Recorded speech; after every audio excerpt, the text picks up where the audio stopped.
check out Cajun Lights, your complete dog hunting outfitter. Tracking equipment, leashes, collars, dog supplies, and much, much more. You can find it all at CajunLights.com. And don't forget their outstanding lineup of lights. You can find it all at CajunLights.com. Elite nutrition products are the hottest thing on the market right now for dog and horse owners. And Houndsman XP is a dealer. You can find all their products on our website at houndsmanxp.com. Over the past 5 years, you've tuned into this podcast, and I don't take it lightly. We have built a mutual trust. And when I recommend a product, it's because I believe in it, I use it, and I'm given my seal of approval for that. I'm putting my name on that. And with Elite Nutrition products, I do trust it. I do use it. I've seen great results with their essential dogs, their pre and probiotics, their tick-borne disease treatment. It's all natural. It's a great alternative to pharmaceuticals when used appropriately. If you expect extreme performance, you need Elite Nutrition. Available from houndsmanxp.com. So I met John when we went out with that ornate, and it was a goofy bird. We took the golden out and got a jack with the golden, and then the ornate had like 8 or 9 attempts and was pulling fur on every one of them. And I'm like, God, this thing is so fast. It can just recover from grabbing the jack and getting it, like the Gosses do. But it's more than that. It could do it all the time. Like, it would miss one jack, it would grab it like 5 or 6 times. Like, how's it got this power? And then you look at those wings and that tail. And I said, my God, I'd love to fly something like that. Hey, how's it going, everyone? Welcome back for another episode of the Falconry Chronicles podcast. And this episode was the other one that I recorded while I was in Arizona. And while I was at Amy and Donnie's place, Jerry also met us there and recorded this with me. He's got a heck of a story. He worked for Fish and Game for a while, and he also started the Arizona Raptor Center, and he's done a lot for raptor rehabilitation, and also has a lot of experience flying golden eagles and also ornate hawk eagles and lots of other great stuff. This was a great episode. Talk about a lot of really cool stuff in this, and a lot of the interesting encounters and battles that he's had trying to get different privileges and things for us in regards to being able to fly golden eagles and other things like that. So this is another one that, as usual, just need to jump right in because there's a lot of stuff in this episode to unpack and lots of really cool stuff in it. So I'm sure you'll enjoy the content and the things discussed in this. It's a very interesting story. So we are just going to jump right in as usual, and here we go.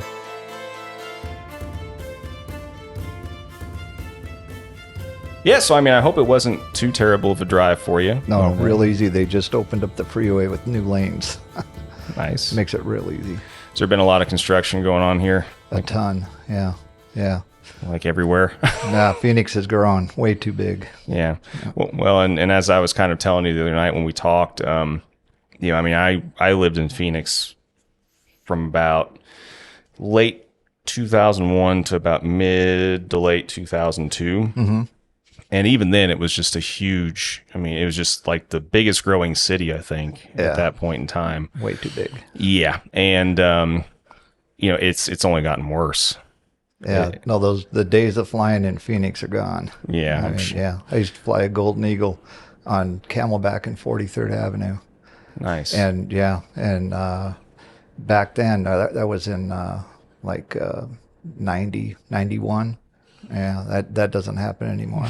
Yeah, Budweiser owned about 100 acres there, where they had one of their distributing things full of jackrabbits, and they let me. I hunted there for 5 years.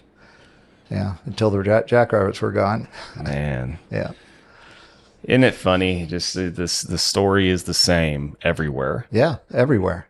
I can't even tell you how many of these conversations I've had, and it's just the same theme, and you can't help but get repeated over and over again. People coming into this sport need to understand that the glory days of abundance of quarry is kind of over. Gone. Yeah. Unless you travel. Because I hunt up here. We're up here in Cortez Lakes over by Mare. Good jackrabbits, well, there were until that virus hit them. But everything's coming back. So now you got the financial problem of travel, a lot of travel. So I got to go about 68 miles.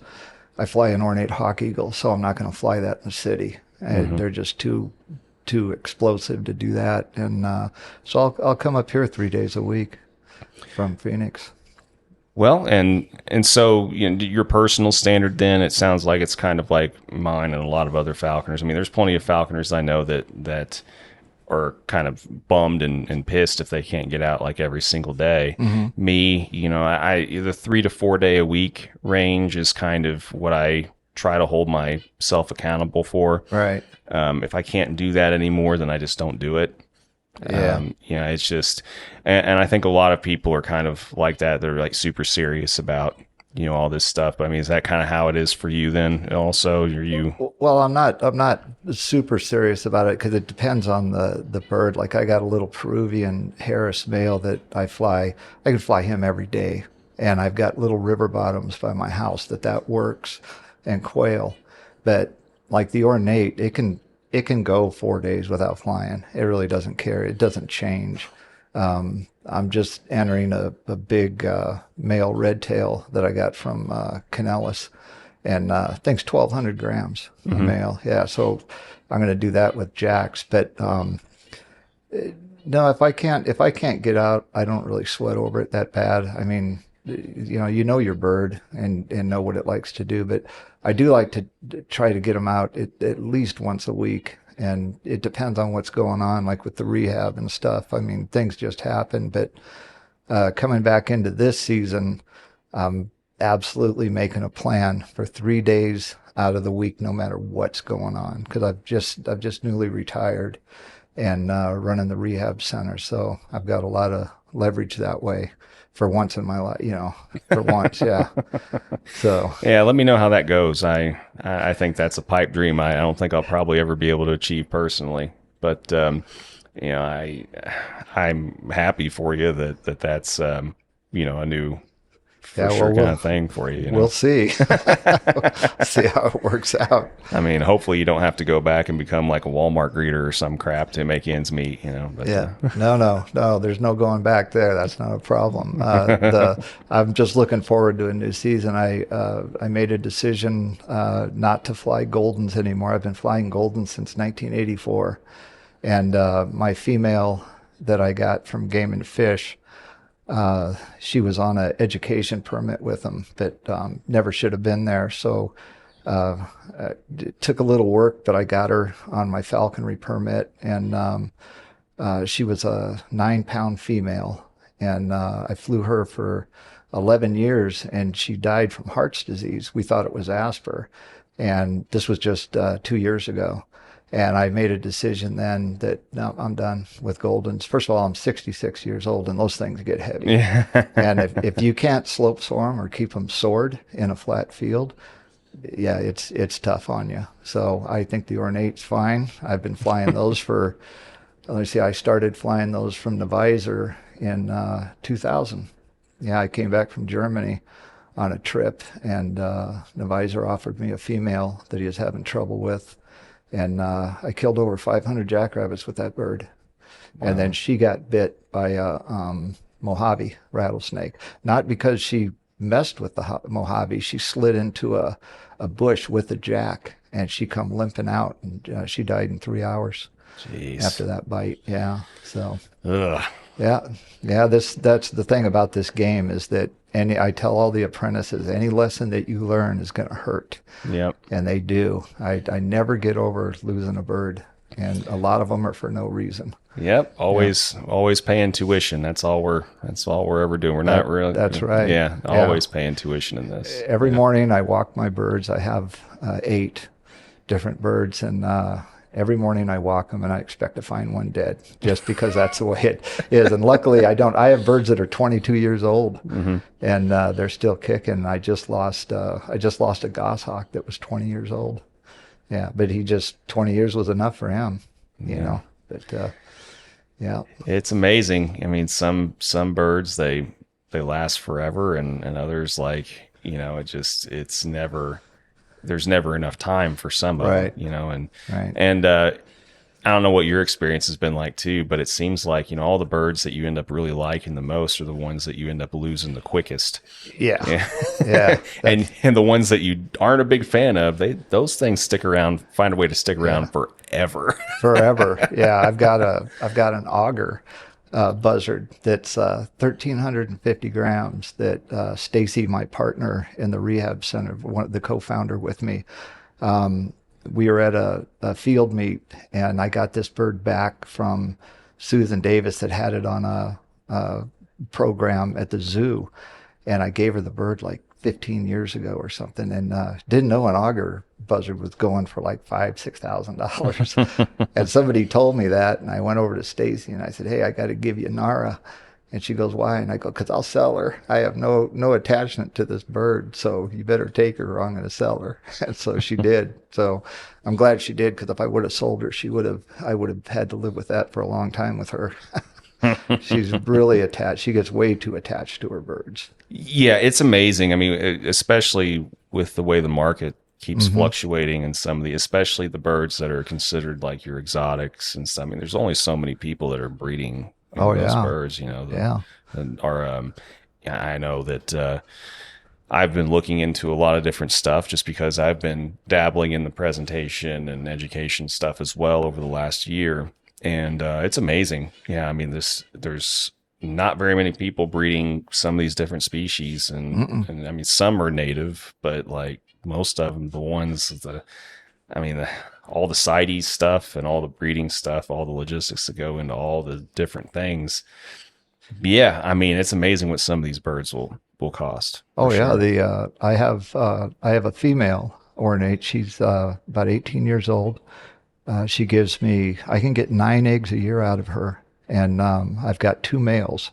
One of our falconers, Greg Smith, has a 6-year-old male that I gave him 6 years ago, and I got that bird from Mogledge. And I gave him the bird because, you know, how do you have a guy work a bird 6 years and take it away from him, right? So we still haven't got any semen out of that, but my bird will easily inseminate with me. And then Canellis gave me another male 3 years ago, so he's only 3. That's the one I'm going to start flying this year.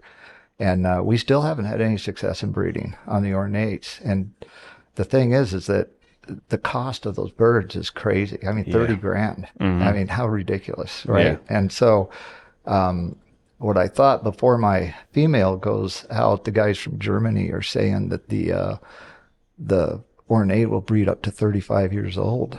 So I just don't like getting in breeding with migratory birds. You know, my exotics are one thing, but that Harris hybrid would be an option for people that want to fly a goshawk, but with all the problems with the gosh, the ornates don't have those problems. They are so in tune to you when you start flying them that you can take so much game with these birds, but it takes you a couple of years to get the bird on.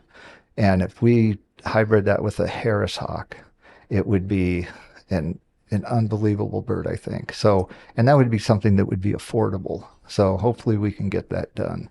Yeah, that's an interesting combination. I've not even ever thought of that. I haven't even heard it mentioned, but I've met, you know, the bird that you were just talking about. I mean, I've been to Greg and Jamaica's, and whenever I was doing the Arizona series a couple years ago or so, yeah, I mean, they're cool birds. They're awesome birds, but most people, they can't afford them. No, I mean, you're not going to be. I mean, most people, the price tag is just going to be way too high. And like you said, it's not going to come down, because I mean, if people are having trouble making them, right. I mean, if anything else is going to make the cost of them go up, you know, and so.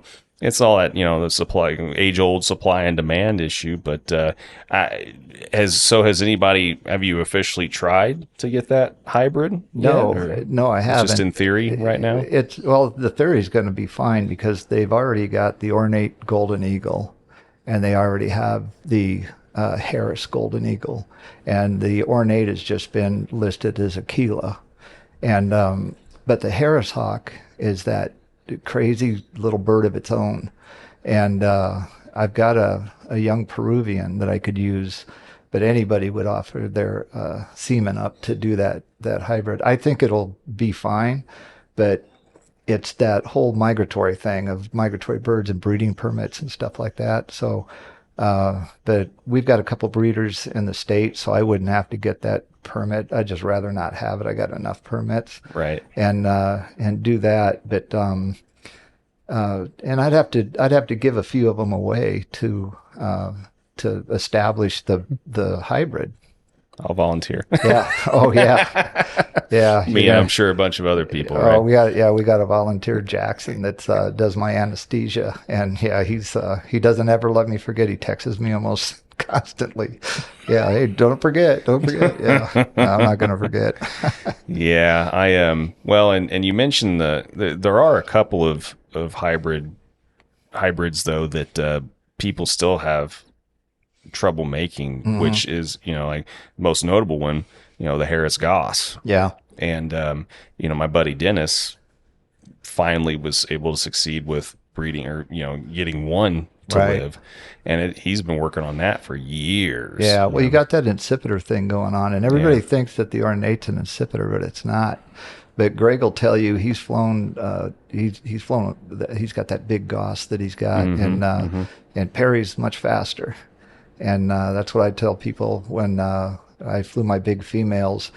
I think I was the only one flying ornates for about 8 or 10 years because only Barry and Neviser had them. And John just flew males most of the time before his accident. And but those females, the one I have now, Cinnamon 2, she attacks coyotes. She goes and gets a hold of them, and it's just incredible. Like, don't do that. I mean, she's too. It scares me. So I haven't flown her in 7 years. Jeez. Because she puts out so much. She's the only ornate that will allow insemination in the country.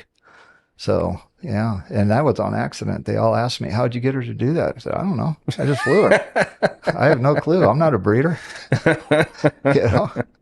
Yeah. So we'll see if it works. But we have guys here that have good incubators. I took an egg to Canellis a couple of years ago that we thought might be fertile, but we were trying that with a goshawk. We have a breeder in Apache Junction with those big Russian gosses. So we did that, and we thought that was going to be a viable egg, but it wasn't. So yeah, and I think you're onto something there. There's just something, it really makes sense. Accipiters in general, they're so quirky and everything, mm-hmm. and every other aspect of everything. You might as well be quirky in that aspect too. Oh yeah, yeah. Breed. And well, there's people that are going to want the breed and stuff, and I think it's for Arizona. That's a good combination. An ornate, they can take the heat. I'll go out in the summer and I'll have one of the ornates out, and they don't even pant. It's just incredible. And the other thing is, everything comes in our lives full circle. And right now, I'm looking more forward to the red tail. I want to fly this red tail so bad. And I'm just like, life was so good with a red tail back in the day.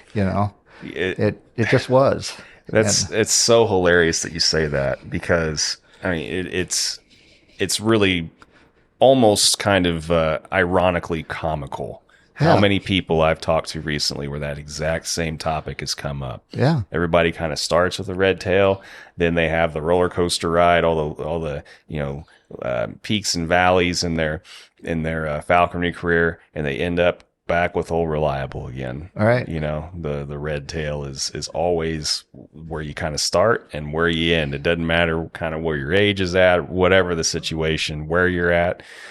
Everybody usually starts and ends with a red tail. Right. And, the first book I ever got was The World of the Red Tail, that back in the 60s, and stuff. And back then, Matter of fact, I got hit for not having a falconry. I didn't even know you needed a falconry license. Back in the day, we just went and took what we had. We just found them and took them. My parents would be, "Where'd you get that?" "Oh, I found it on the road." So until I left home, very early, around 15 and a half.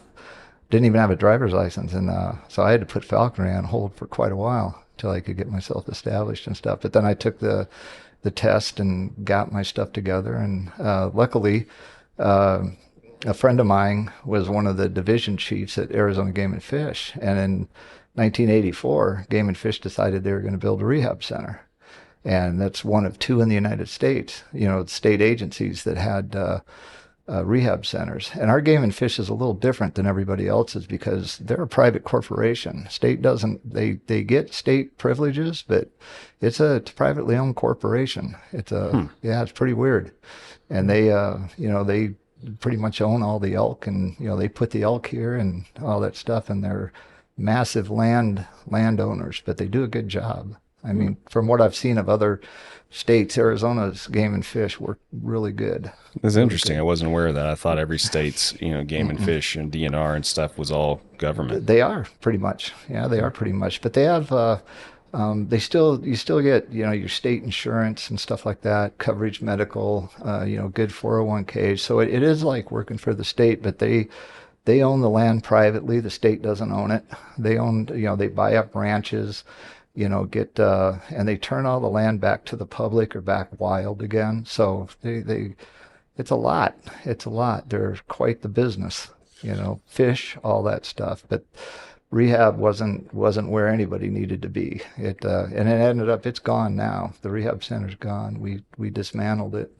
And for a lot of things, we'll get into that when we start talking about the rehab. Yeah. And before we start getting into that avenue of things, just elaborate a little bit more on kind of how you discovered all this and got started into it, because everybody's story is a little different in that regard. Oh, yeah. Well, I met a guy, Bruce Talbert. He's still a really good friend. He was best man at my wedding. And we met up through Falconry, through the club.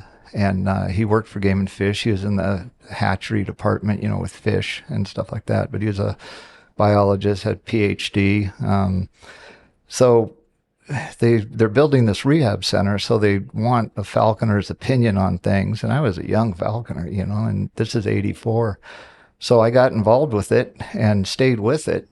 And then, slowly learned about, bureaucrat stuff and decided, well, I could do this out of my house. So they allowed me to do that, to take things. And it was golden eagles. So once I'd never been around golden eagles, never really seen them, and they started coming in, these young eagles, and it was just like the coolest thing in the world. So I had a friend that had all the authority, and so we made my property a holding facility for training birds. So I could take home peregrines, I could take home prairies. I flew all of them. And that's how I got started in rehab. So I've been in rehab ever since. And so I went through the department, and in, about 2011, they were getting complaints from rehab centers about the care of the animals. And the state never really went out and inspected rehab centers. Everybody kind of left them alone. Either did the feds. And so I said, yeah, I could go look at them for you. So I went out to one with a couple officers in 2011 that were over in Tucson. And we showed up, and I just said, well, we'll have to come back. There's something that came up. And the guys are looking at me like I'm crazy. And I said, did somebody tell them we were coming here? And they're like, yeah. And I'm like, well, why would you do that? We can come anytime we want. And so I went back 2 weeks later, and then I found that now we know what we're looking for. And it was a mess. It was an absolute mess. And so we ended up prosecuting 3 different rehab centers. And then the public didn't like that. So we had to go, they wanted to go a different way with it. And I'd already been there 32 years with the department. And I received a an award called the Chairman Award. It's the highest conservation award Arizona gives out to an individual. And also had an award named after me for eagle conservation over 32 years of what I was doing. So I decided at that time that, this is just wrong. So we need to set a different example of rehab. There's other ways to do this, that the husbandry is so bad that the birds don't survive. They don't survive the rehab. They come in feather perfect and they never leave because the condition of the bird is gone. The muscle condition, everything about it. So the rehab, as far as successful, there was no success to it.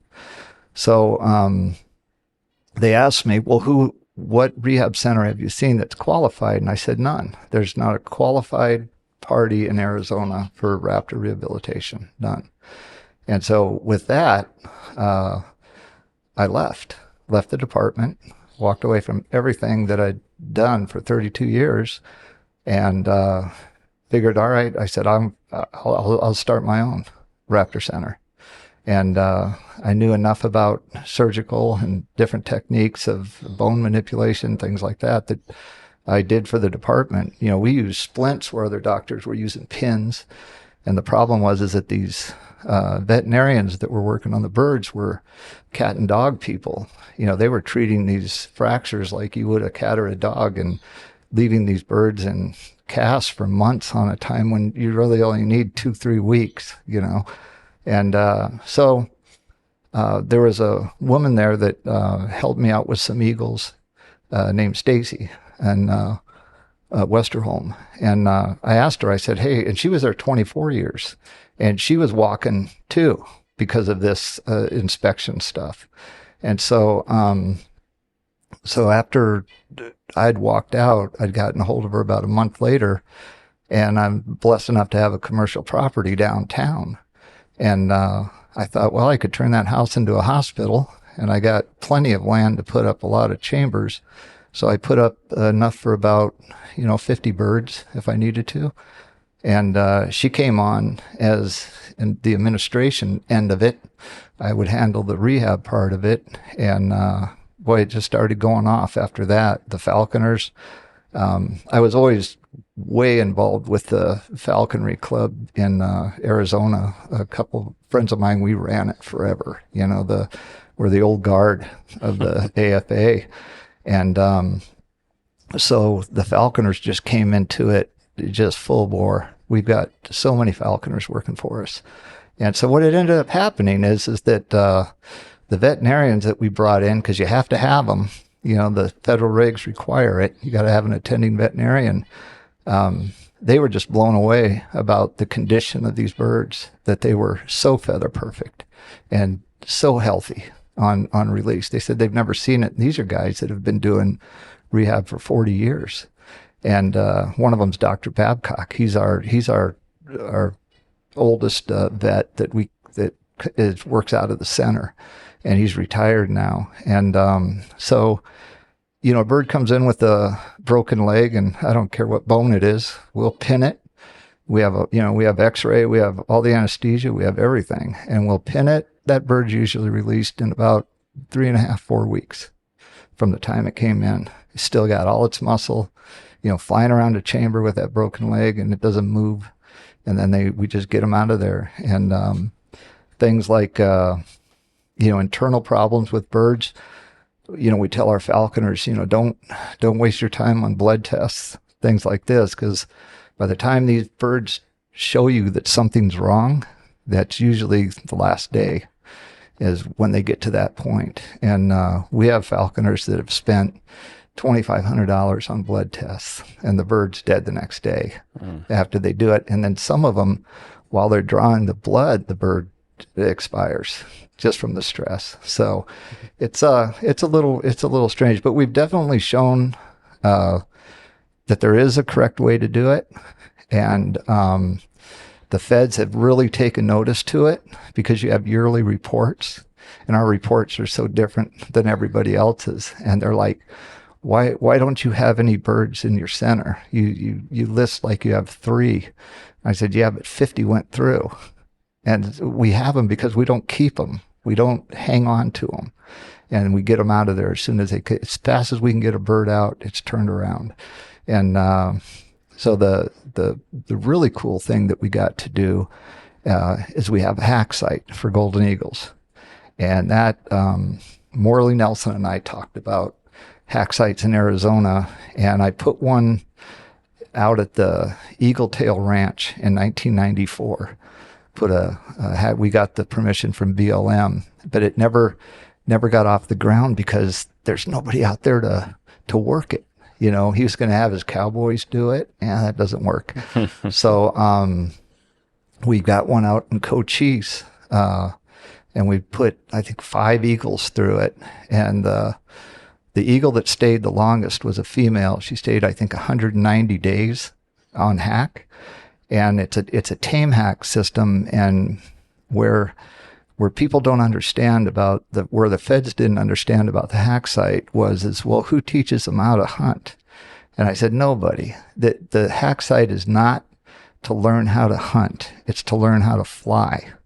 And I said, what happens to these eagles when we get them at 6 months old, or 3 months old, whatever it is, when they're hard penned or starting to hard pen, they can't keep up and they get lost. And that's all that happens. So you have an eagle that's been flying at a hack site in the mountains for 2.5 months. That eagle can go anywhere on this planet it wants to go, and it'll follow any eagle and rob from it and do all that. So that's the misconception of a hack site. Doesn't teach them how to hunt, teaches them how to fly. And these eagles would come down from just specked out and ripping down at who knows how fast. I think I might be the only one, but I know that these eagles are faster than peregrines in a stoop. I've watched my eagles catch things like a Phrygianus hawk. I caught a Phrygianus hawk with my Tiercel golden. And so I didn't catch it, he caught it. Mm-hmm. But they were in a stoop and it didn't have a chance. It just didn't have a chance. But before we get any more further into the weeds on, the other aspects of the rehab center and everything else, though, once again, I mean, going back to kind of like your early days, mm-hmm. Getting into falconry, discovering it, and all that kind of stuff. I mean, I do want to kind of touch on, though, you kind of hinted at the beginning of the conversation that you started whenever you were super young, before it really much in the ways of the regs and stuff were really implemented and all that kind of stuff, right? Remind me again how old you were whenever you kind of first discovered this. I was like 11, and I shot my first hawk with my dad with a 270 rifle. Yeah, out of a cottonwood tree when we were just out. That's what parents told their kids to do. Mm-hmm. And there were bounties on them back in the day and stuff. And I saw that bird. It just never seen one up close. Never even thought about it. And walked up on that bird on its back, holding both wings and both feet up, and it footed me as soon as I reached down for it. And I kept it and was able to train it. And like I said, I thought I was the only one in the world doing that. And it was all wrong, but, and then you find things about it, and neighbors tell you things about it, that, hey, I read this thing on, it's called falconry, all this kind of stuff. And I knew that they were falconers, but I didn't know it was that type of stuff. So yeah, everybody gets into it a little bit different, but I never shot one again. And I do, the thousands of kids that I've talked to, that's the biggest discussion we have, because 70% of what comes into our center is shot with a pellet gun. Interesting. 70%.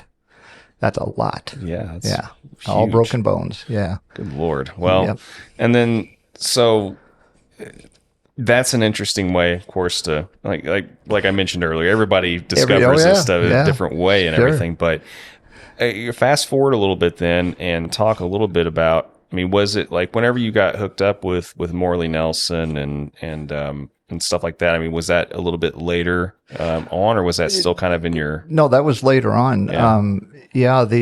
What happened was there was a documentary about him that I saw, and that was always in my mind, and it was on eagles and stuff. And then I watched I caught another show with Paul Newman and Nell Newman, and Morley showed up in that.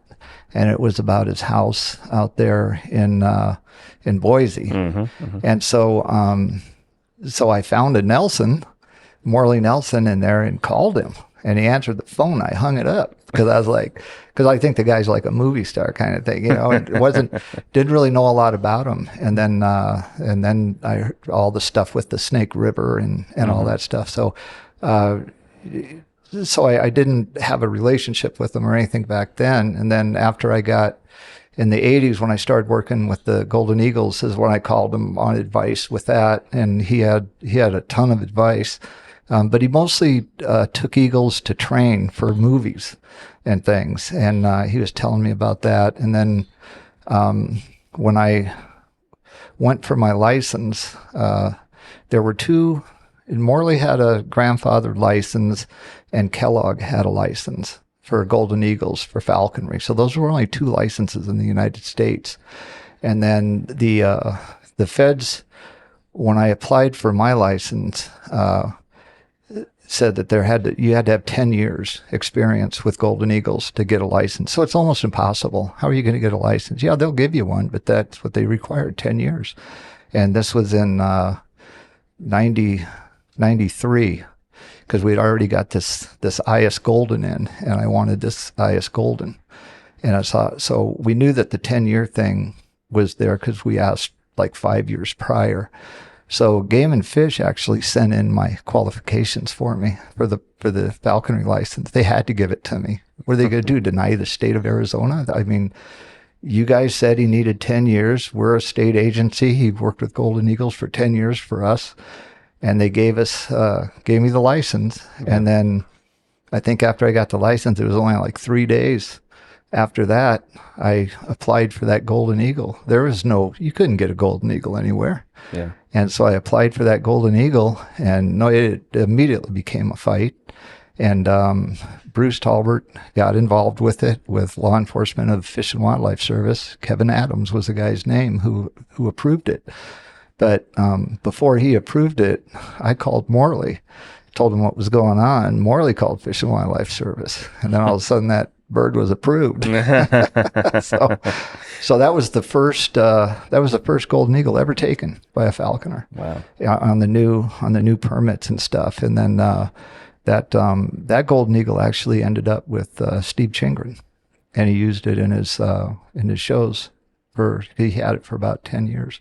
So he still has it, I believe. But anyway, so that's how the whole eagle thing started. Well, and for everybody listening, sorry for kind of skipping around here a little bit. I skip around too much with timelines, but and it's partially my fault too, because I keep thinking of other things to ask you. Right. That are obviously in the different age gaps and stuff. But I was kind of curious too. You kind of brushed over the fact that you said you left home at like 15 or something like that. Yeah. And so like from that age 15 to kind of into your early adulthood years and stuff, what were you doing then? I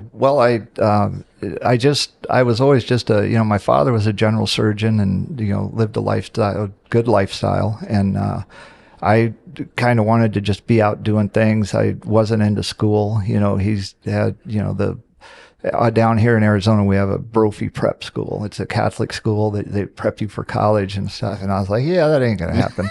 And, so my brother did all that. And, so I found I was going to West High School, and they had a vocational training for cabinet making, woodworking. And I could stay in school with that cabinet making because it gave me 3.5 credits. And then I was pulled Olympic time in swimming. And so I was the coaches back then with basketball and swimming. I had my other credits, so they couldn't kick me out of school. And I lived in an apartment that a guy, Everett Cooper, he had Cooper Remodeling. He let me clean up trash from 12 until 6 o'clock at night. And that's how I earned a living, going to high school. And so I never did anything academically in high school as far as social studies or anything like that.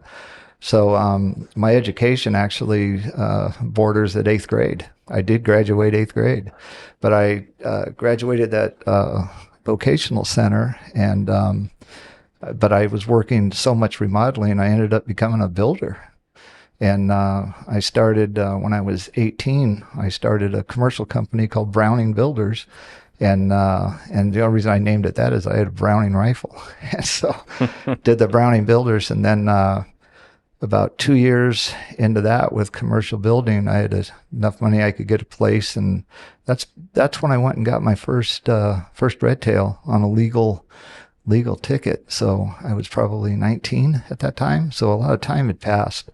But since then, I never stopped. I mean, it just, now you have an apartment, like, hey, this isn't working. I got to find a house and all that. So I was probably 19 years old when I got into it and stayed into it from then until now. So that's that. Cool. Yeah. Yeah. No. Yeah. Well, I just wanted to make sure that we got semi-adequate coverage from your Sure. early years and Sure. stuff, and before we kept kind of talking about all the growth and your other career in fish and wildlife, Yeah. and of course then branching into the rehab center. But so I guess then we can just go ahead and jump way back forward again, and if you want, fill in more of the blanks on some of the trials and tribulations, I guess, that you kind of had to go through with getting everything started, and some of the other stuff that we've kind of discussed previously about that's worth noting. Oh, yeah. There's a lot of interesting stuff that went into being able to have what you have now. Oh yeah, it was it was quite the thing, because like I said, I was with Game and Fish at that point. I was with them for almost 26 years when they asked me to come in and actually get involved more into the details of what Game and Fish was doing with their rehab center. I was still a part of that rehab center, but like I said, I did everything out of my house. I would go there and I would get a bird that I wanted. It was like having a candy store, at my beck and call, especially in the days that you couldn't get a goshawk or you couldn't get a peregrine. And I might mention too, the peregrine part of it was really interesting, because when Arizona got involved in that peregrine take, that was a cool thing. So Arizona absolutely got the first, that Bruce Talbert, if he wouldn't have been that kind of a director, he was an assistant director at that time with Game and Fish, and he filed lawsuits against Fish and Wildlife for that peregrine take. So that was a neat thing out of Game and Fish too, with the Adobe, the rehab center part of it, because he ran all that. So what ended up happening is that when I decided that I was going to do this on my own, it was just because of the failure. So and I was still we're still on good terms now, but it was such a fight to get started. So they wanted me to develop a test that could be taken for raptor rehabilitation that they could give out, because the other test, I told them my granddaughter is 7 years old. I can bring her in here tomorrow and give her that test 3 times and she's going to pass it without ever knowing anything. So a couple of the people at Game and Fish worked with me, and we put a test together. Nobody passed that test in 2 years. So I had an admin take the test that worked with us at Adobe, and I took the test and we passed it. He passed it. He wasn't anything special. I said, it is passable. And they went back to the old test. So these are things leading up to me leaving.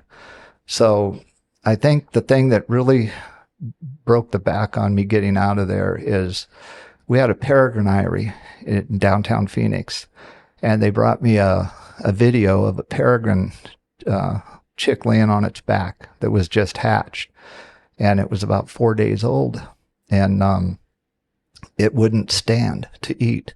The parent would flip it over, and I said, where'd the substructure of this eyrie come from? And they said, well, we made it. And I said, well, it's called splayed leg. The bird's dislocated. It's not going to do anything. So I hobbled that peregrine in that eyrie, and the parents raised it. It's all on video. They had it all on video. and they raised the bird. The hobble finally broke away because I had these little twisties on it that would break away.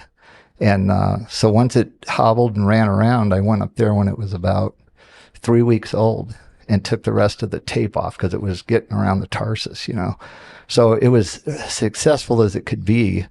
And then the bird ended up jumping off the eyrie and hitting the roof below. And I'm like, where did that bird go? Where is it going when it's disappearing from the camera? And they said, oh, we put a shelf down below it. And I'm like, a shelf? And they're like, yeah. And I said, well, why does it have a shelf? I said, it's given the bird something to do.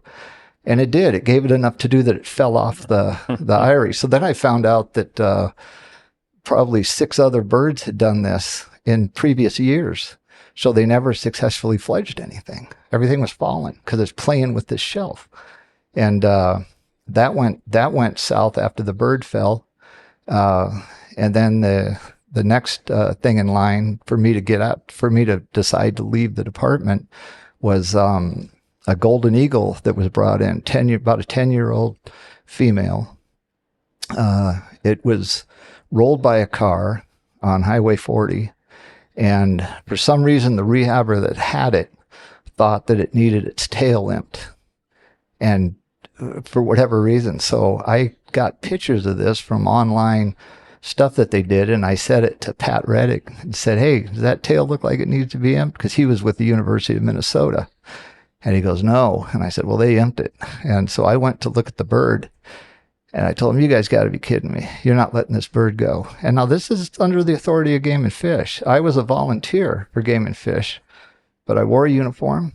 I carried a firearm.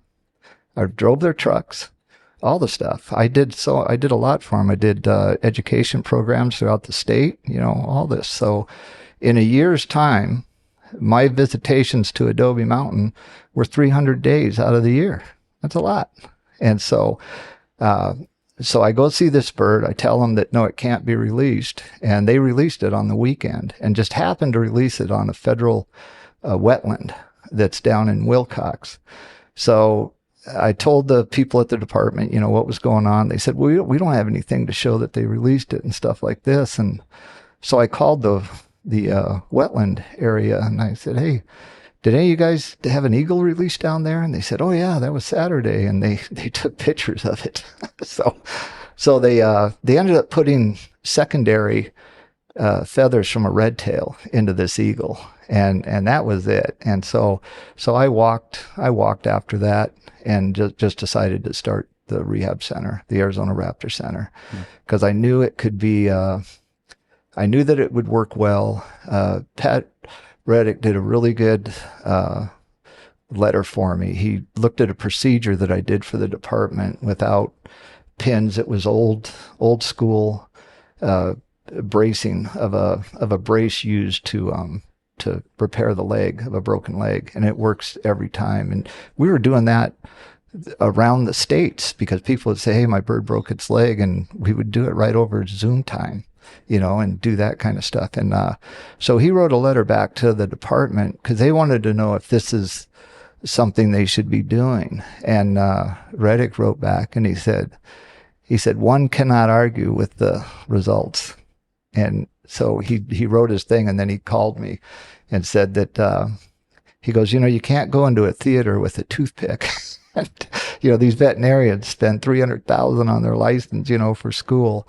He said people aren't going to be repairing things like this, but it is nice. It's nice to do it. So now we really don't use splints because we've manipulated so many birds with pins now that we've found better ways to do that too. So our success will pave the way to do it. But the bottom line in the rehab for raptors is that it never should have started. These are birds that don't need to be saved. They're called like anything else. The fact that we do it should be done correctly. And even the old texts, if you go back into the late 70s of different universities that wrote about raptor rehabilitation, all of them stress the importance of a qualified falconer. to help with this stuff. And that's where we excel, is that we're all falconers. You just brought up a good point in that, pretty much all of these birds, I mean, I've heard multiple cases for both sides of the fence with rehab. Yeah. Yes, in some ways it's a good constructive thing. And then in other ways, well, nature has kind of already weeded out. Absolutely. Nature's already made the decision that this bird probably shouldn't live. Right. For whatever the case. So it's kind of like almost like a self-fulfilling and defeating prophecy at the same time. I've heard both sides of the fence. Right. But I agree with you in that there's also right and wrong ways to go about it. Either way, whichever side of the fence that you're on in that. Oh, argument, right. No, it has to be what's absolutely right for the bird. And so with that, I got into a lot of things with regulation and law enforcement, and I know a lot about it. So when we went to the feds, so here's an interesting thing. So once they knew I was doing this is Fish and Wildlife Service, they were absolutely nervous about it. For the first time in the history of rehab, 35 years, U.S. Fish and Wildlife Service is going to come and inspect my facilities and Game and Fish. And I'm like, are you serious? And this was right after we opened, right after all the permits were in and we got everything done. And I had a golden eagle that came in, and we don't make ed birds. That's one thing that we don't do. We don't. People say, well, if you're going to do a partial amputation, you need to send it here. And I told Fish and Wildlife Service that the permits you give to education people, they're not qualified to have the bird. Anybody can put a bird on their fist and hold its foot. And I said, falconers don't do that. Our birds sit on the fist because they're comfortable there. And so we refuse. We euthanize them. And so they decided that they're going to inspect my facility. So they showed up, Game and Fish showed up. And I was a little harsh on them. I set up a long table and I put director's chairs for my people and I put them in the little seats that kids would sit in a grade school. So they were like 3 feet below us. And I thawed out a couple birds because I had the chief of Albuquerque coming. So I thawed out a couple birds and I had a poster made of that eagle that they imped. And I had a red tail thawed out in the refrigerator. And when he sat down, I gave him the picture of the golden eagle and I laid out the red tail and opened its wings. And I said, any of those feathers look familiar? And he's like, yeah, that looks like what's on the back of that eagle. And I said, yeah, and they should be cited for that. Are you going to do that with this evidence I just gave you? And no, he's not going to do it. So I had a rough start with Fish and Wildlife, but here we are 8 years later and I have no problems with them. What the point that I made to them was that, and to Game and Fish, is that when you have a process that's better than anything else to these wild animals, these wild animals belong to the people of the United States, to the states. They're not yours. You're supposed to steward them. So we have an eagle hack site that works. Why should any fledgling golden eagle go anywhere in the United States but to us to hack that eagle out? So Nevada sends us their eagles. Wyoming sends us their eagles. New Mexico sends us their eagles. But an eagle in Arizona, the rehabbers, they'll try to hide it. They would rather it not go to us because they don't understand what it is we're doing. So there's fights like that. Rehabbers and falconers have never got along ever.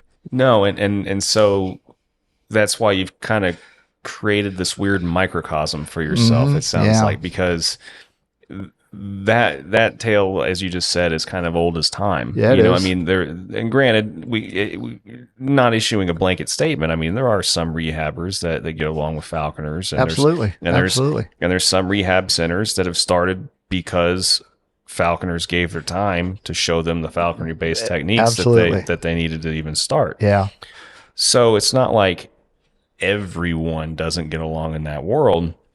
But it's weird that your world that you've built for yourself with that center is literally like the blending of both of those worlds together. Right. And you're kind of, it's like you're the rehabber that's kind of almost at odds with the rehabbers. It's like, oh yeah, I'm way at odds with them. And the thing is that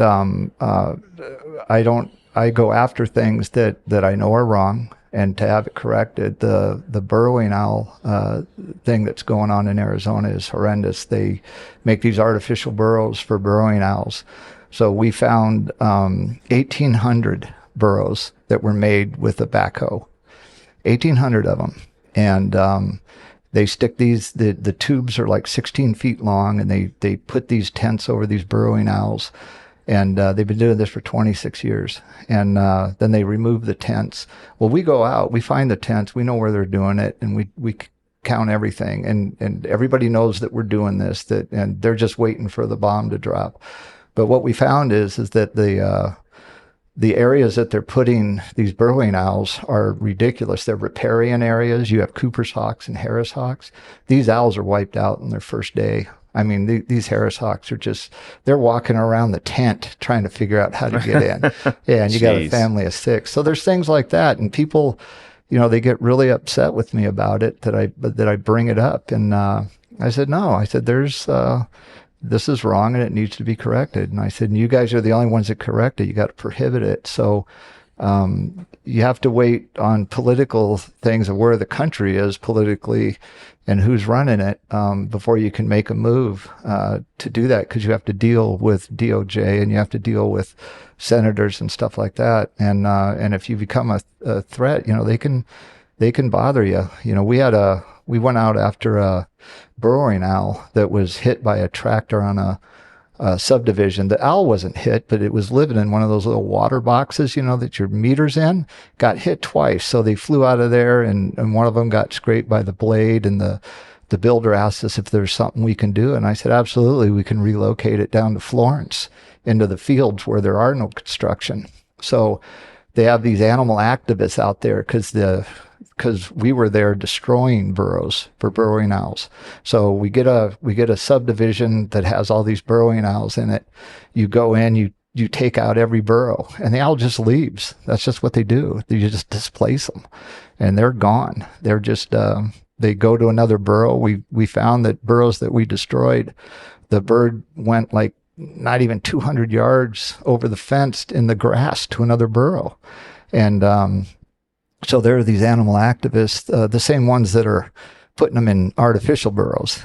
And so believe it or not, we captured one of the owls that was in this deal, because this owl, we had taken its burrow out like 3 or 4 times. And so we just decided, well, we'll just move it down the road. And there's a clause in there that says that if something's in the face of mortality, that you can capture and relocate. So that's what we were basing it off of. So I get a call from an agent from Fish and Wildlife Service, and he said, hey, you illegally captured an owl. I said, no, I didn't. I said, I'm going to transport it down to Florence. And no. This guy brought us up to the grand jury on one owl. Think of this. One owl brought us up to the grand, who goes to the grand jury on an owl? And none of the lawyers would believe it. And I said, no, this is happening. And so we fought it, of course. The clause that they used was that the bird had to be in the threat of mortality. Okay, was the tractor still on the property? No, it was next door. Well, how's the owl in danger? And our argument was, how could it be in danger? If it's not in danger, why did you take it? Mm-hmm. So it was a mess. But this is how, when you're profiled into something where people know you and know what you're doing, this was simply an attempt to shut us down, and the judge was having nothing to do with it. Those guys got scolded pretty good in a federal court. So it just, you got to just be careful how you bring things up. So now we've gotten far enough along, I think, that we're pretty safe, and we're going to bring things up, especially with golden eagles. There's some of the eagles that aren't qualified to hack because they just won't get it. And those are eagles that we feel should be able to be distributed to eagle falconers, not the Native American group. Not that I have anything against them, but I'd rather see the eagle flown than worn. Well, yeah, and then there's the timeless debate. Falconers bring this up all the time. About all these companies and stuff are allowed to buy these basically these permits. The legal kill permits basically do a lot for all the eagles and other raptors and stuff that they kill with wind turbines and stuff every year and all that kind of stuff. Well, if you're going to allow that, well, why can't falconers get a just a handful of the equivalent type of permit to be able to actually, I don't know, maybe help that bird live that might have normally, been killed and stuff. And there's a lot that goes into these lawsuits and people are really curious about what we're going to do. But if we talk about it, then you arm them with what you're doing. But it's, the people we have are very smart and I've already got a history that they know that I will not stop because I've already beat them, and that's another podcast. But they know exactly who they're dealing with, and it's nothing personal. It's just about the birds, man. You gotta, especially with the eagles, that sixth thing on eagles, taking 6 depredating eagles. It's just ridiculous. I don't know who made that deal. I didn't know anything about it when it happened. All I know that when that happened is I heard that somebody got drawn for a golden eagle permit. This was in '08, and I had just finished a huge lawsuit with Fish and Wildlife Service that I won. So I called them up and said, I understand that you guys did a draw. And somebody was chosen. You had 6 people chosen or 12 people chosen for the draw. And this was the first draw. And they said, yes. And I said, okay. I said, send me that information. I said, did you contact every licensed falconer in the United States, eagle falconer, that there was a draw occurring? And they said, no. And I said, then how can you have a draw? Every single licensed falconer. So they pulled back that draw and sent a notice out to every falconer who wanted to be involved in the draw and put your name in, just like an elk draw. And so I don't know where that came from. Who has a draw without notifying all the people that are licensed to do it? There was only like 17, 18 falconers at that time. So I went and got an eagle in '08, and I got the last one in 2011 when they shut it down for a while. Yeah, over there in Wyoming. That was a really cool trip. And then Canellis and I went back this year, and it was last year. Yeah, last year we went back to Wyoming and took an eagle for Dave.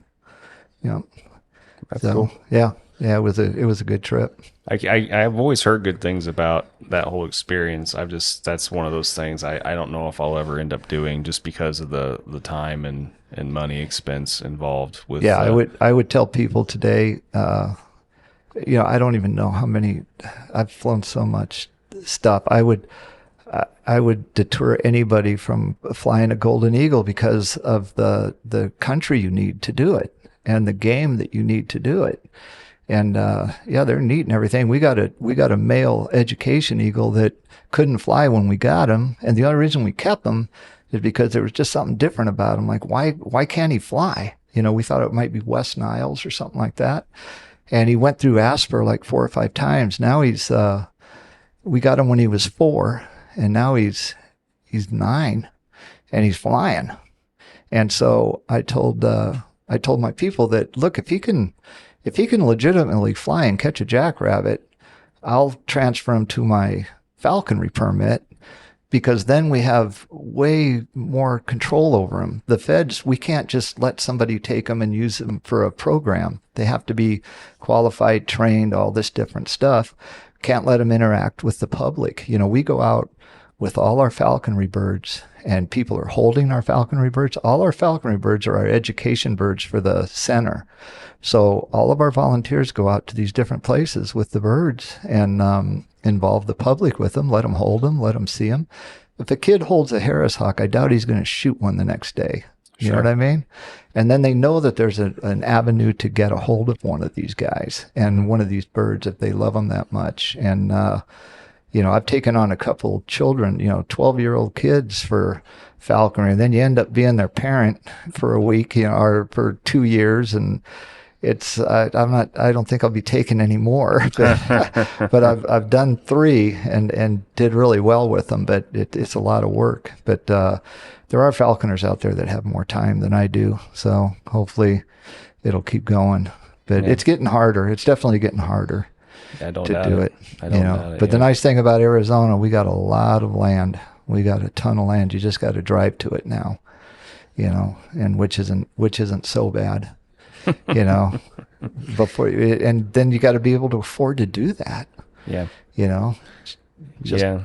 And there's a reason why in other countries there's usually the income disparity is a big determining factor in whether or not you can even become a falconer or not. Right, especially Germany. Yeah. I went back to the 2000 meet in Munich. I was there for 3 weeks. We went into Slovakia and all that, and boy, do they treat Americans good. Well, when we went there, Don Bendelsky and I went there, and 2 eagle falconers. And that was a big deal to them, that 2 eagle falconers from the United States showed up to their meet. And we were treated, we couldn't buy a dinner. There was no way. You couldn't buy a dinner. Everybody was in line trying to buy your dinner. And it was probably one of the best 3 weeks I've ever had in my life.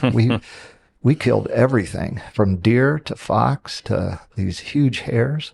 It was one of the eagles tried to take a big old swan. I didn't know swans got that big, but it didn't get it. But it was still an interesting thing. And back then we had land everywhere. The only, Kingman's still really good, but the rabbit thing that went on with the rabbits with that respiratory thing, it wiped our rabbits out badly. You used to be able to come up here to Cortez Junction. You'd see 10 jackrabbits a day. You'd be lucky to see 1. So that's going to be interesting when I start flying this season. I hope they're there. Yeah, it's a lot of the jackrabbit sweet spots have kind of seemingly gone, by the wayside over the years. And the hemorrhagic virus and other things like that are, I'm sure, the biggest factor in that. But I don't know. There's still other places where there seems to be a decent amount of them still. Right. But and I keep hearing that more and more places are getting a resurgence in their cycles with them and stuff. But. Right. Well, Wyoming's certainly come back because we, Dave and I would see 20 some jackrabbits a night on the same road every night, and we used jackrabbits for bait piles.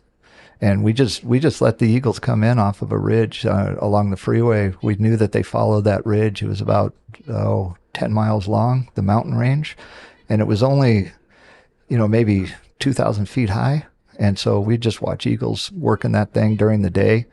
And I said, man, we just put stuff on that bald mountain over there, that hill. And the first time we did it, we came back, we had 5 eagles eating on it. And this was in October. Yeah, we had five eagles eating on that thing. The next day we had 5 more. And then we said, well, we just set the noose carpets. We didn't even camouflage them. Just put a rabbit on top of it and staked it down, and come back and there's the eagles, And so, nice. Yeah, it was fun. It was fun. Nice. Yeah.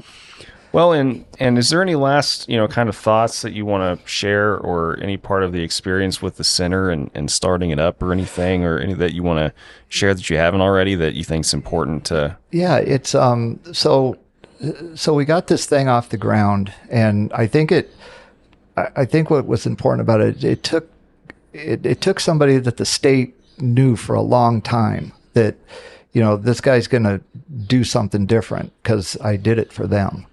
And so now we're 8 years in. We've got a ton of money invested into it. The property part of it, I bought that property 37 years ago for a retirement property, and I've got to make it that at some point again. So I'm gonna have to move the hospital and the chambers to some other thing that we hope we can get another property somewhere, because I used to rent that property $1,800 a month, and I've lost $1,800 a month for 8 years now, and it's going to start getting where I don't like it anymore.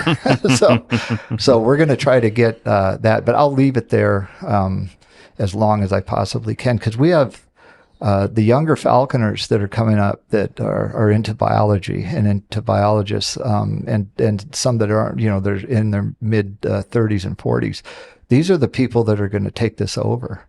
We want to leave something that's so firm and strong. And what we did with this is that money coming into the center, other than grants. So with this center, nobody can take a paycheck. No one, not Stacy or I, no one. When we started this, we were trying to figure out, because what we found with a lot of these rehab centers is they've got a ton of money. And I mean hundreds and hundreds of thousands, sometimes millions in Arizona. And they're paying board members $60,000, $70,000 a year. And I said, how do we not do that? Because anybody can be corrupted. And it just depends on the amount. And so we put in our bylaws that nobody can be paid from donated funds. Now, a grant is something different, and we haven't got there yet. But these younger kids are smart enough to understand. So we want to do blood work on golden eagles with these hack sites. We want to trap golden eagles around Arizona and see what the lead levels are, because we know that we have a lead problem with golden eagles. I don't know what we'll do about it, but it's research that we want to do. And we have the lead testing equipment. We have all that stuff for field testing. A friend of mine in Kansas has an eagle trapping permit through a university. So we've got that covered. We just become a sub. But those people doing that will be paid by grants, because you can't do it for free. Not everybody can do it for free. And it's hard to do that, because you have, I tell my volunteers, don't go chasing a bird that's not contained, because you're going to waste, $20 worth of fuel and never find the bird. Don't do that, and so we try to do that. So our hope is that we can, first of all, we got some people that are great writers. So we're going to put all this information together and get a qualified guide to raptor rehabilitation, and hopefully a test system to weed these people out. Because you get people that have no business doing this, and that's why we're here. Because if you don't have qualified falconers to help you in rehab, you'll never get the end product out the door, because it'll be ruined before it goes there. I watch releases from other rehab centers. When you see a peregrine falcon fly from a rehabber's hand and it goes 200 feet and lands, that's a dead peregrine. Peregrines spec out. And what we do with peregrines, especially, I've transferred more peregrines to falconers than the peregrine take since we started the Raptor Center. And I've transferred more barn owls and things like that. These are little eyases that people raised up, in their house and then gave them to us, and we transfer them out. People love them, but the falconers are a huge part of, like, the peregrines. They'll take an eyas peregrine or a just hard penned peregrine. They'll fly it for a year and they'll release it. Who's going to teach that bird how to stoop? You just can't release a peregrine. So the falconry part of it has just been unbelievable, and we've got the greatest people helping us out. You can't even imagine. Nobody complains. They just do it, and it's just really good. And around how many falconers did you say that you have? I think we have like 26 or 27. That's a lot. And not every falconer can do it. We weigh our falconers on their condition of their birds and how they fly them and what they do. We've got a standard that we need kept, and we use apprentices, and the state regs for falconry don't allow apprentices to help rehab centers, but the rehab regulations state that any falconer So you got to go into Article 4 and all kinds of stuff to change the rule. And I said, no, you're not changing any rule. We'll fight it tooth and nail. I said, these young apprentice falconers, they get to learn things they'd never get to learn if they weren't here doing it. So we do bring in apprentices and teach them to our standards, and they just become better falconers from it and got a better understanding of the husbandry of the bird. So it's a very unique group of people. Awesome. Yeah.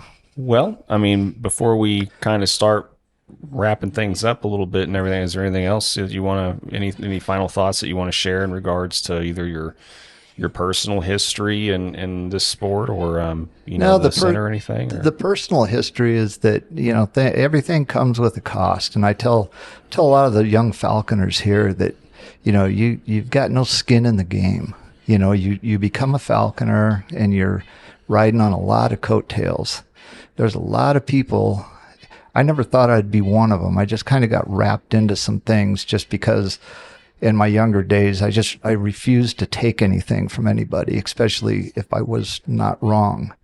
And I got into a lot of stuff on the federal level and things. And but it made a big difference. The abomination of the federal falconry permit, that all happened here in Arizona. It took 8 years to get that permit removed. And Arizona, Mike Marks and I, we found senators that we approached because we made falconry into a state legislature activity. So our senators put together a Senate bill that tells the game and fish that they have to make falconry possible no matter what, because of its history, its historical history. So we have that here in Arizona. And we did it just because, back in the day, falconers had a hard time. I mean, look at Operation Falcon.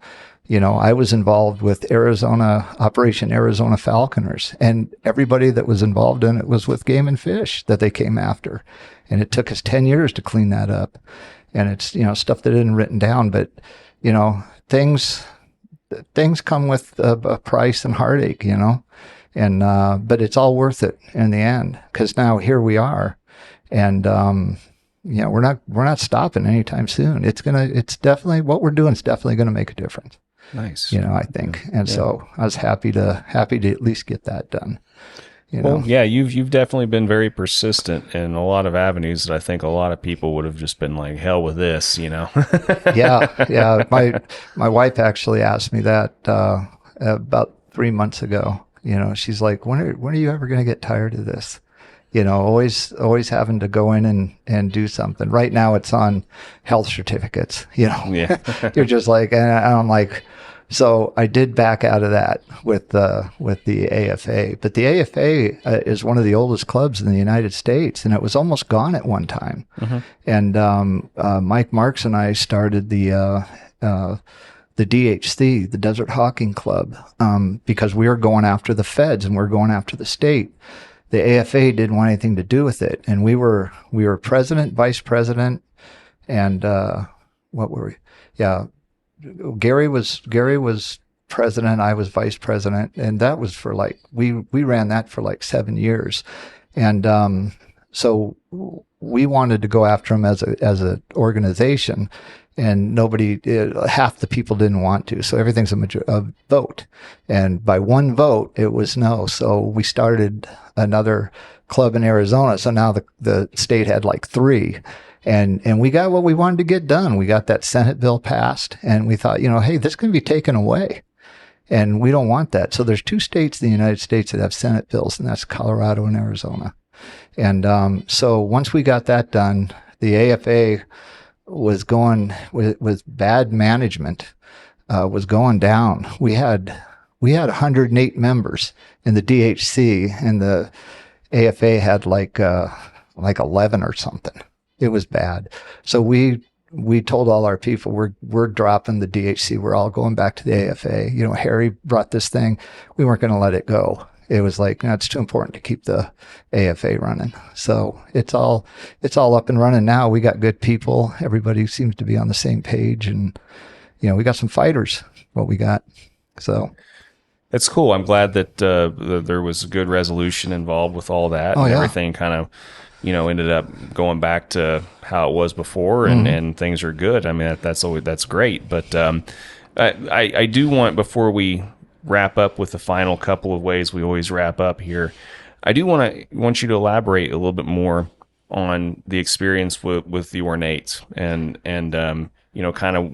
It's obviously a species that I've only been able to really, like Greg and if I can remember correctly, maybe it was Moglich actually when I did my podcast with him. There's only been a couple people that I've talked to that have any experience with that species at all. Right. So, elaborate on a little bit of your little bit more of your experience with that, the training and just some different things, because it's a topic that nobody hears about ever. Oh, sure. Well, I got involved with ornates through John Neviser. We met at a NAFA meet in Amarillo, Texas, and it was 94 when we met there. Well, no, it was 95, because I had Rex with me, which was the first year I was able to take him out because I got him on my falconry permit. So I saw that ornate in the yard. At that time, the guys at NAFA made me chain the eagle down, seriously, with the chain to his equipment. And I said, he's not going to do anything. He's the best man bird out here.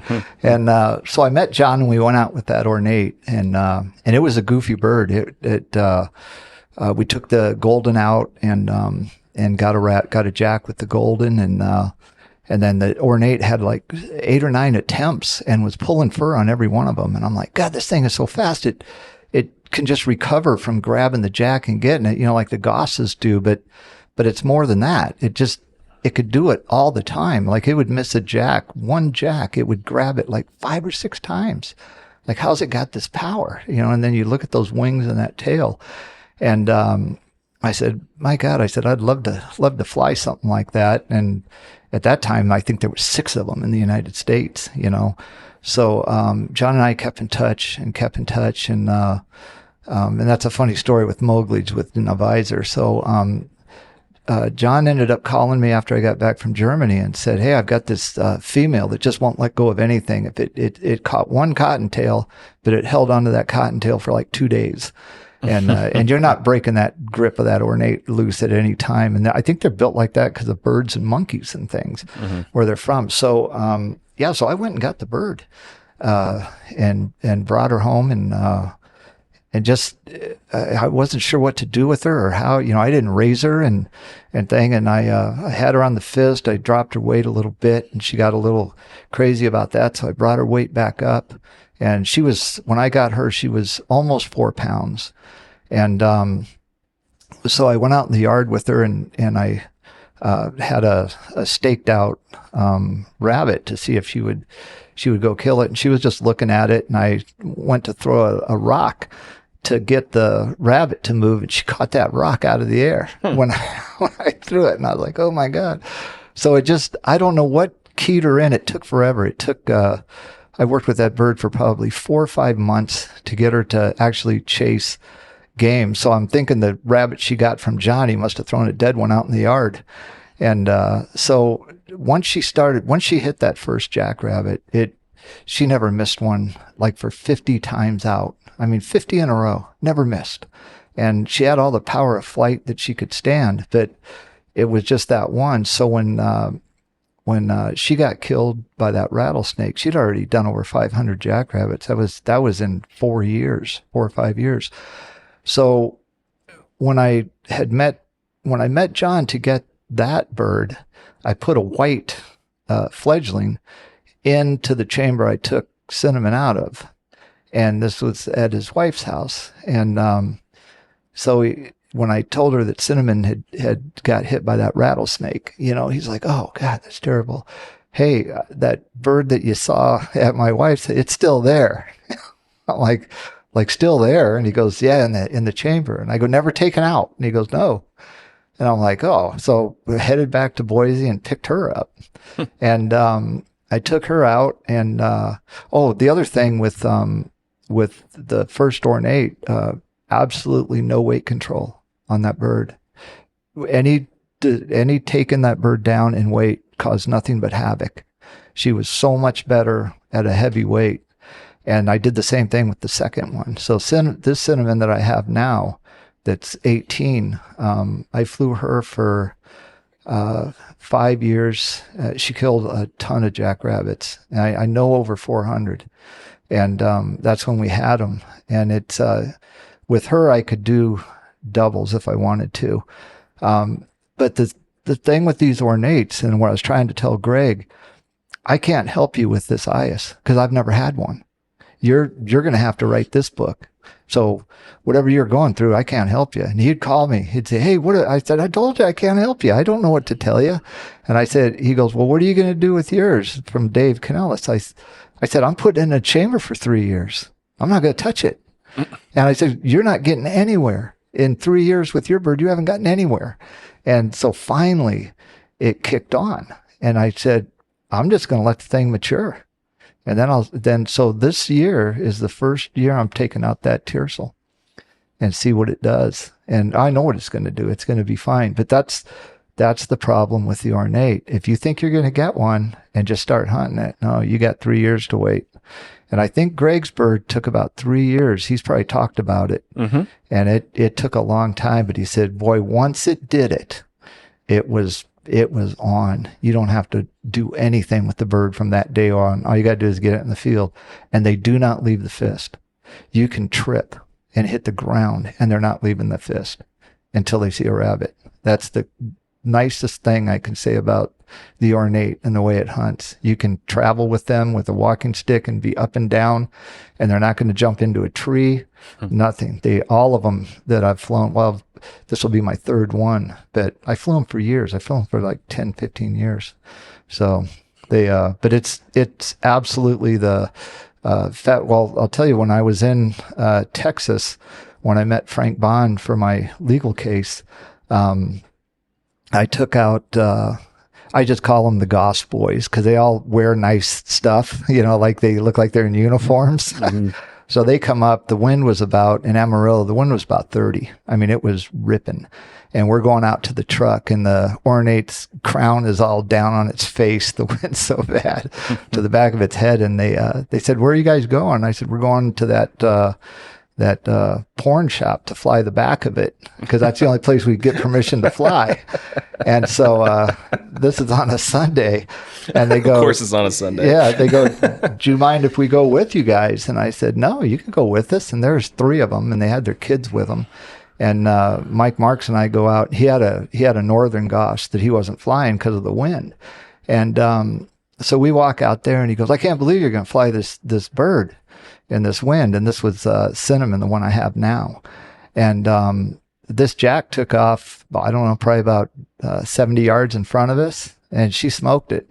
She was flying 3 inches off the ground and just turned into that and got it, and they just couldn't believe it. And I'm like, no, I'm telling you, these things are crazy. These things are crazy fast, so I've had a blast with them. I'm glad. I hope that I can get something out there that, the rest of the falconers can enjoy, something that's not crazy in price. It's not a money thing for me, and so I'm thinking I'm probably going to give most of them away, because if you don't establish it, what good is it?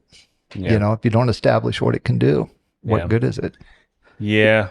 Well, I might have to edit that part of this conversation out. Otherwise, your phone's going to be blowing up like 24/7. I know. But yeah, well, no, I mean, in theory, that sounds amazing. I mean, you've basically made this species sound like the perfect falconry species. I think that hybrid Harris, I think the Harris will draw all that weird stuff out of them.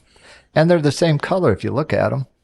They're the same color, so it's going to look like an ornate no matter what. I think you would keep the tarsus the same. I don't think that you're going to get any scale on anything, because that, all the birds that scale with the ornate that they've done, It doesn't seem to do it. So I don't know. The eagle ornate, the golden ornate looks like a griffin, like that. The way it looks, it lost its crest, but it kept that eagle crest, and in black. Yeah, it looks like a griffin. So pretty cool. So I hope it works out, because I think that people should be able to enjoy them. The only thing I like about the ornate breed itself is that it can't be messed with by the feds or by the state. Arizona, over in Nevada, you got to have permits for an exotic. You got to have it banded, all that stuff. In Arizona, no way. I was at every one of those meetings. There's no way you guys are getting control of these exotics. Never, never. Because see, in Arizona, it might be a little different, because you have to show cause. You have to show where this has been a problem in the last 35 years, that exotics have caused a problem, and they haven't.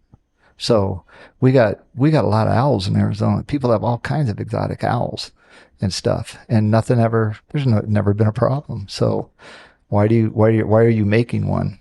And that's how we go into the regulations. No, we're not going to do this because there's never been a problem with it.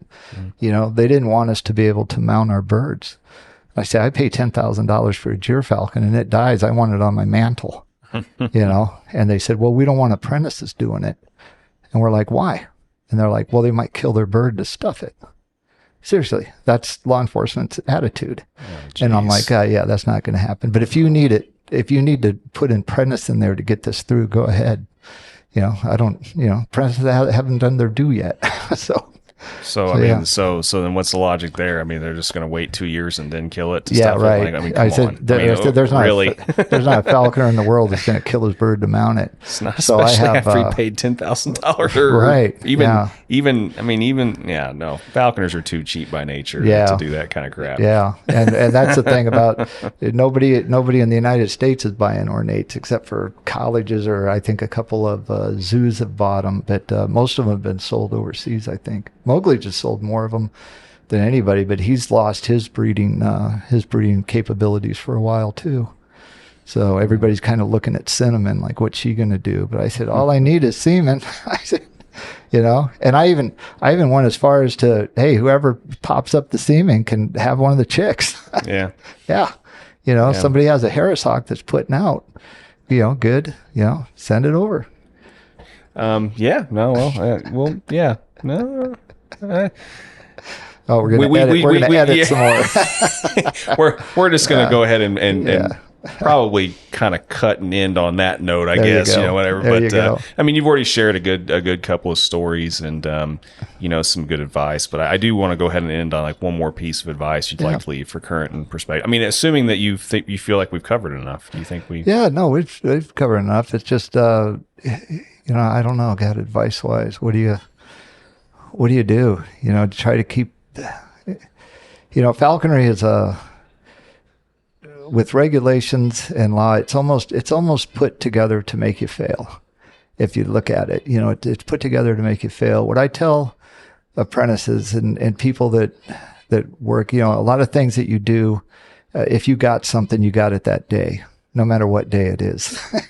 If, things on, there's a lot of people that, you just got to be careful. It's something that, I tell people, don't do things in public that, first of all, respect the prey that you're killing.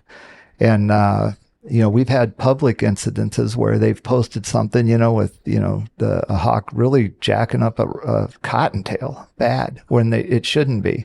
They're letting it run up and down it while it's hanging and stuff like that. That's stuff that worries me in falconry. And then back to the exotics, my mind goes into my space of, I don't care anymore. I can do whatever I want. I'm not bound by federal regulation or state regulation if I don't want to be.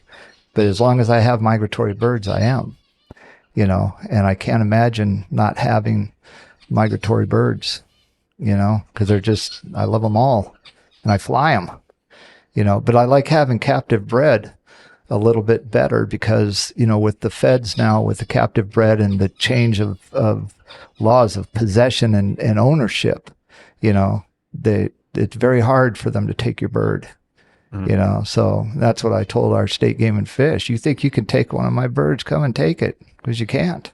You know, I paid for them. You can't take these birds. You know, it's a take.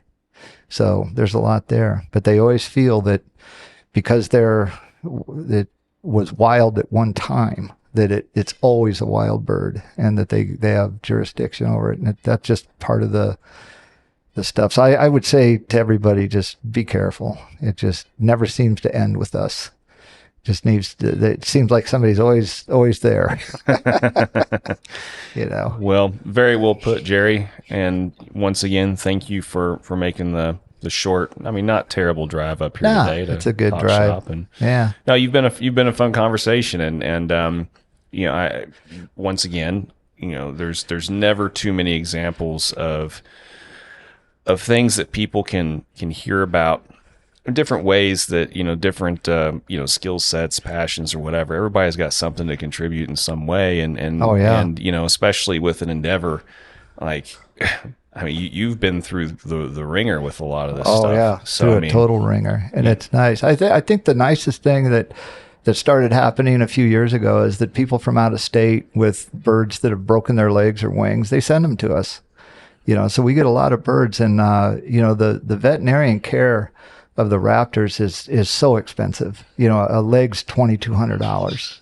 You know, this is a 7-minute procedure. Seriously, 7 minutes, and so we really stress to people, man, send us your bird. Don't go to a vet. You know, send us your bird and get it. We have vets if you think you need a vet, but the surgery, I don't even know how many hundreds I've done. It just works because of what we do and who we are. Yeah. That's why it works. Yeah. Perfect, man. Well, I guess we can go ahead and end on that note. You wanna get a drink here in a minute? Where's that? Oh, just in the kitchen. Oh, I brought some good stuff with me. I don't consume alcohol. Well, either way, I mean, I'll drink. We'll toast. I'll toast your water jug there and whatever, and you know. Oh yeah,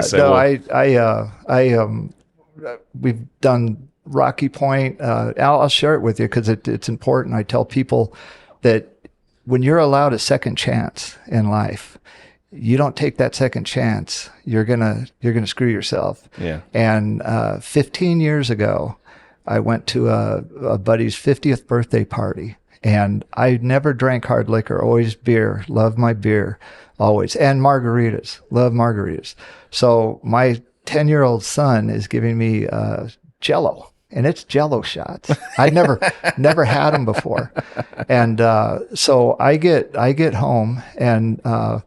I'm, you know, being drunk, I'm not easy to deal with. 6'2", 200 pounds. You know, my wife's not going to move me around, or my sister-in-law. And so I decide that night that my son Nate and I are going to go to my office down, 20 miles away or 15 miles away. And this is at 3 a.m. And I take off with them, and they're mad and I don't remember any of this. And, so that happens, and I get clarity for like a minute in an intersection, like a mile from my house, and I have to close one eye to drive back because I can't see if I open them both. I remember that, and I get home, and that was the last day I've ever had alcohol again.